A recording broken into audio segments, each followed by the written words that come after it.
കാലാകാലങ്ങളിൽ മാറി വരുന്ന സർക്കാരുകൾ കേന്ദ്രത്തിലായാലും സംസ്ഥാനങ്ങളിലായാലും, പ്രത്യേകിച്ച് കേരള സംസ്ഥാനത്തിൽ ഇപ്പോഴത്തെ സർക്കാരിൻ്റെ കാര്യമൊന്നും പറയാറായില്ല, അതിന് കുറച്ചുകൂടെ സമയമെടുക്കും.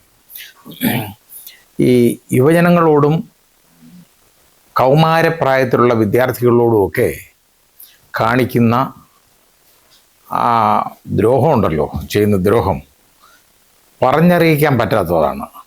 അത് ഇന്ന് വരെ ആരും ശ്രദ്ധിച്ചിട്ടില്ല.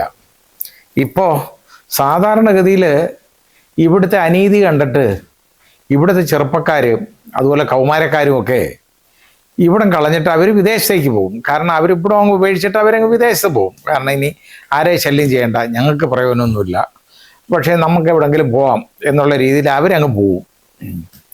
അങ്ങനെയാണോ വേണ്ടത് എന്നുള്ളത് ഇനി അവർ ചിന്തിക്കണം. അങ്ങനെയല്ല വേണ്ടത്. നിങ്ങളിത് കളഞ്ഞിട്ട് പോവല്ല ചെയ്യേണ്ടത്. ഇവിടെ ഇത് ഉണ്ടാക്കിയെടുക്കാൻ നിങ്ങൾ ശ്രമിക്കണം.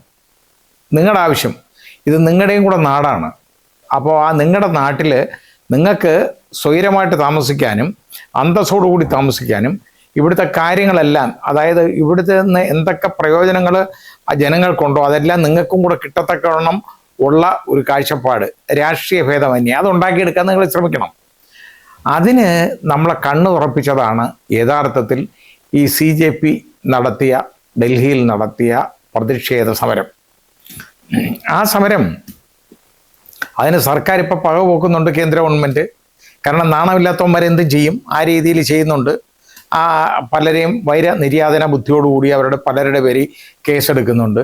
അതിന് അങ്ങനെ കേസെടുക്കരുത്, അത് കേസെടുത്താൽ അതിൻ്റെ അതാത് സംസ്ഥാനങ്ങൾക്ക് അതിൽ അന്വേഷണം നടത്താം എന്നുള്ള ഉത്തരവ് സുപ്രീം കോടതി കൊടുത്തു.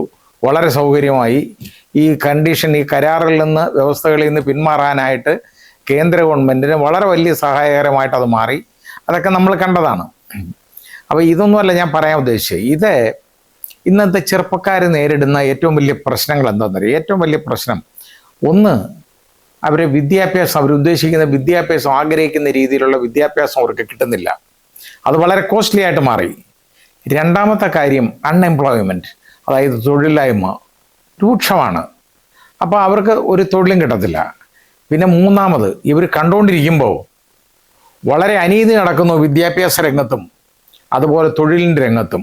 ഇപ്പോൾ നമ്മൾ PSCയുടെയൊക്കെ നമ്മൾ കണ്ടതാണ്. PSC പോലുള്ള സ്ഥാപനങ്ങൾ പോലും അവർക്ക് ഇഷ്ടമുള്ള ആളുകൾക്ക് സ്വജനപക്ഷപാതം നടത്തി ജോലി കൊടുക്കുന്ന ഒരു പ്രസ്ഥാനമായിട്ട് അങ്ങ് മാറ്റിയെടുത്തു അതിനെ വൃത്തികെട്ടവന്മാർ. അത് നമ്മൾ കണ്ടതാണ്. ഇപ്പോൾ ഇന്ന് തന്നെ ഇപ്പോൾ നമ്മൾ കണ്ടു ഒരെണ്ണത്തെ, അതായത് ഒരു എഴുത്ത് പരീക്ഷയിൽ 92 മാർക്ക് കിട്ടിയ ആളെ ഇൻ്റർവ്യൂവിന് വിളിക്കത്തില്ല. അയാൾ ക്വാളിഫൈഡ് ആണ്, അതർവൈസ് ക്വാളിഫൈഡ് ആണ് എല്ലാം. അയാൾക്ക് PhD പോലും ഉണ്ട്, ഡോക്ടറേറ്റ് ബിരുദമുള്ളവനാണ്.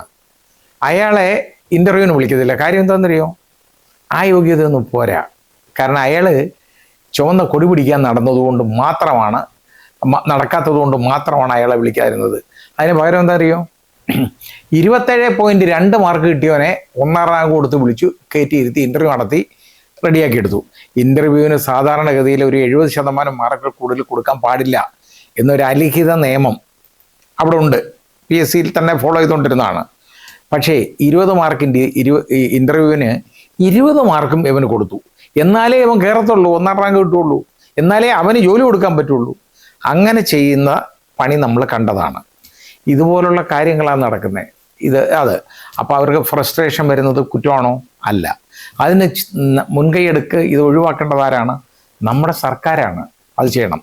ഇനിയിപ്പോൾ ആ കേസുമൊക്കെ എടുത്തേക്കുന്നത് കൊണ്ട് ഇനിയിപ്പോൾ അത്രത്തോളം വലിയ കുഴപ്പങ്ങൾ കാണിക്കുമെന്ന് ഞാൻ വിശ്വസിക്കുന്നില്ല. പക്ഷേ യവന്മാരൊക്കെ അവിടെ ഇരിക്കുന്നിടത്തോളം കാലം, ഈ PSCയിൽ ഇരിക്കുന്നിടത്തോളം കാലം വീണ്ടും ഇതുപോലുള്ള വൃത്തികേടുകൾ അവിടെ അരങ്ങേറും.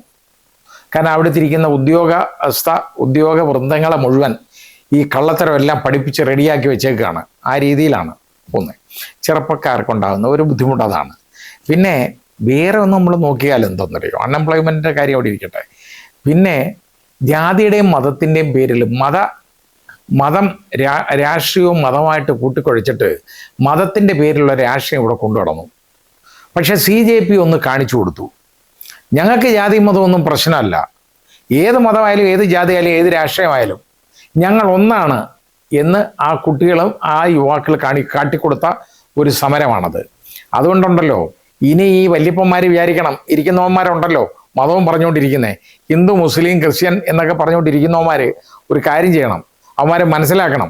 ഇനി ഇത് അവന്മാരെ കാലം തീരാറായി. വന്നു കഴിഞ്ഞാൽ ഉണ്ടല്ലോ ഈ സാധനങ്ങൾ ഇതും പറഞ്ഞുകൊണ്ടിരിക്കുന്നവന്മാർക്കൊക്കെ എല്ലാം ഒരു 60 വയസ്സിന് മേളിലുള്ള വൃത്തികെട്ടവന്മാരായി ഇത് മുഴുവൻ പറയുന്നത് കേട്ടോ. അങ്ങനെയുള്ളവന്മാർ വരുന്നുണ്ടെങ്കിൽ എന്താ, ഇനി അങ്ങേയറ്റം വന്ന ഒരു 10 വർഷം 15 വർഷം അത് കഴിയുമ്പോഴത്തേക്ക് ഇതെല്ലാം അങ്ങ് കെട്ടടങ്ങും, കാലയവനികയ്ക്കുള്ളിൽ മറഞ്ഞു പോകും, എല്ലാം തട്ടിപ്പോകും. ഇവനൊക്കെ തട്ടിപ്പോയാലേ രക്ഷപ്പെടൂ. യുവാക്കളാണ് ഇനി വരാൻ പോകുന്നത്. യുവാക്കളുണ്ടല്ലോ, നിങ്ങൾ ഹിന്ദു മുസ്ലിം ക്രിസ്ത്യൻ ഇതൊന്നും ഇവിടില്ല, ഞങ്ങൾ മനുഷ്യരാണ്, ഇതിൻ്റെ അടിസ്ഥാനത്തിൽ മതി. ഇവിടെ ഹിന്ദുക്കളുടെ ഏറ്റവും വലിയ ഉള്ള രാമക്ഷേത്രത്തിൻ്റെ കാര്യം പറഞ്ഞുകൊണ്ട് അധികാരത്തിൽ വന്നല്ലോ. രാമനായിരുന്നല്ലോ യഥാർത്ഥത്തിൽ വോട്ട് പിടിച്ചത്. അവസാനം എന്താ, രാമൻ അവരെ തൂക്കി വിറ്റില്ലേ അവിടെ? ഇത്രത്തോളം വലിയ അഴിമതി, കൊടിയ അഴിമതി നമ്മൾ കണ്ടതല്ലേ. എന്തിന്? ശബരിമലയിൽ ഇപ്പം നമ്മൾ കാണുന്നത് എന്താണ്? അവിടുത്തെ സ്വർണ്ണക്കൊള്ള നടത്തിയതിന് ശേഷം നെയ്യുള്ള 1,70,000 രൂപയുടെ നെയ്യ് വാങ്ങിച്ചു കൊണ്ടുപോയി മിൽക്ക് എന്നൊക്കെ ആവശ്യമില്ല വാങ്ങിക്കുക. അവിടെ കൊണ്ടുവന്ന ഭക്തജനങ്ങൾ കൊടുക്കുന്ന നെയ്യ് അവിടെ ആവശ്യം പോലെ ഉണ്ട്. ഇത് ചെറിയ വിലയ്ക്ക് ലേലം ചെയ്ത് വിൽക്കും.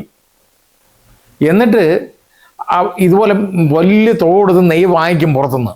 ആ നെയ്യ് വാങ്ങിക്കിയ നെയ്യ്, കൊള്ളരുതാത്ത നെയ്യ് അതിനകത്ത് സബ്സ്റ്റിറ്റ്യൂട്ട് ചെയ്തുകൊണ്ട് ഈ കൊള്ളാവുന്ന നെയ്യ് കൊടുത്ത് അഴിമതി നടത്തും.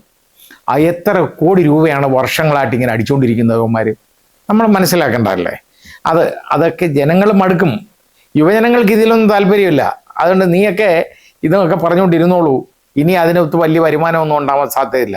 പിന്നെ കുട്ടികളുടെ കാര്യം, വിദ്യാഭ്യാസം. ഇപ്പോൾ MBBS കോഴ്സ് നമ്മളൊന്ന് ആലോചിച്ച് നോക്കിക്കോളൂ, എന്ത് കോസ്റ്റ്ലിയാണ്. ഇവിടെ നീറ്റ് എന്ന് പറയുന്ന പരീക്ഷ നമ്മൾ കണ്ട്, ഈ നീറ്റ് എഴുതി അതിനകത്ത് അതിൻ്റെ ചോദ്യ പേപ്പർ ചോർന്നു. ഒരു തവണ അങ്ങ് പോട്ടെന്ന് വെച്ചു. ചോർത്തിയ എടുത്തവന്മാർക്കൊക്കെ കിട്ടിയവന്മാർക്കൊക്കെ അവന്മാരൊക്കെ ഡോക്ടേഴ്സും ഒക്കെ ആയിട്ട് ആവും. ഇനി അടുത്തത് വീണ്ടും ചോർന്നു അടുത്ത പരീക്ഷയ്ക്ക്. അപ്പോൾ രണ്ടാമത് പരീക്ഷ നടത്തി. അത് തന്നെ വലിയ കുഴപ്പത്തിലാണെന്നാണ് എല്ലാവരും പറയുന്നത്, കുട്ടികൾ പറയുന്നത്. ഇനി ഇതും പോയി. ഇനി CBSE പരീക്ഷ, അതിനകത്ത് പോലും വീഴ്ച നമ്മൾ കണ്ടതാ. ഈ കുഞ്ഞുങ്ങൾ എന്ത് ചെയ്യും?